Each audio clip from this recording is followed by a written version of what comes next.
Suffering வந்த உடனே நாம இமீடியட்டா அதை தள்ளிவிட ட்ரை பண்ணுவோம். டிஸ்ட்ராக்ட் பண்ணுவோம், பிஸி ஆவோம், இக்னோர் பண்ணுவோம். ஆனா அது பர்மனன்ட் சொல்யூஷன் கிடையாது. ஏன்னா தள்ளி வச்சா மறுபடியும் அது வரும். ஸோ சஃபரிங் வந்த உடனே அதை அவாய்ட் பண்ணாம முதல்ல புரிஞ்சுக்கணும். கொஞ்சம் காம் ஆகணும். உங்ககிட்ட நீங்களே கேட்க ஆரம்பிக்கணும். இது எப்போ ஸ்டார்ட் ஆச்சு? ஒரு உதாரணத்துக்கு இன்னைக்கு ஒரு விஷயம் நடக்குது. அது ஒரு நாள் முழுக்க நம்மளை டிஸ்டர்ப் பண்ணுது.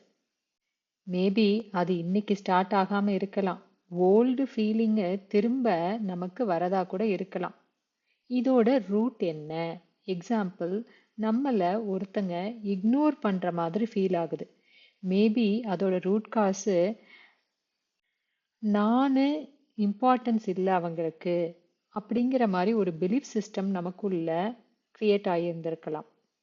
இது ப்ரெசன்ட் இஷ்யூவா இல்லது ஓல்டு மெமரினால ட்ரிகர் ஆகுதான்னு பார்க்கணும். சம்டைம்ஸ் கரண்ட் சுச்சுவேஷன்ல நடக்கிறது ஒரு சின்ன விஷயமா இருக்கும். ஆனா நம்மளுடைய பாஸ்ட்ல நடந்த ஒரு விஷயத்தினால அதிகமா ரியாக்ட் ஆகலாம். ஸோ இப்படி நமக்குள்ள கேள்வி கேட்க ஆரம்பிக்கும் போது நமக்குள்ள ஒரு கிளாரிட்டி வரும். அந்த விஷயத்துக்கு சொல்யூஷன் இருக்குன்னா நமக்கு சொல்யூஷன் கிடைக்கும். சொல்யூஷன் இல்லை அப்படின்னா அக்செப்டன்ஸ் வரும். அக்செப்டன்ஸ்னா இங்க கிவிங் அப் கிடையாது. அது இன்னர் ஃபைட்டிங்கை நிறுத்தும்.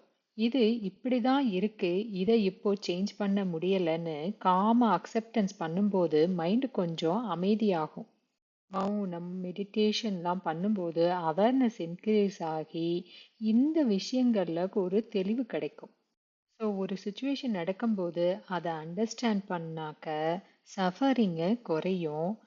அதை தள்ளி விடாம இக்னோர் பண்ணாம புரிஞ்சுக்கிறது தான் ரியல் ஹீலிங்.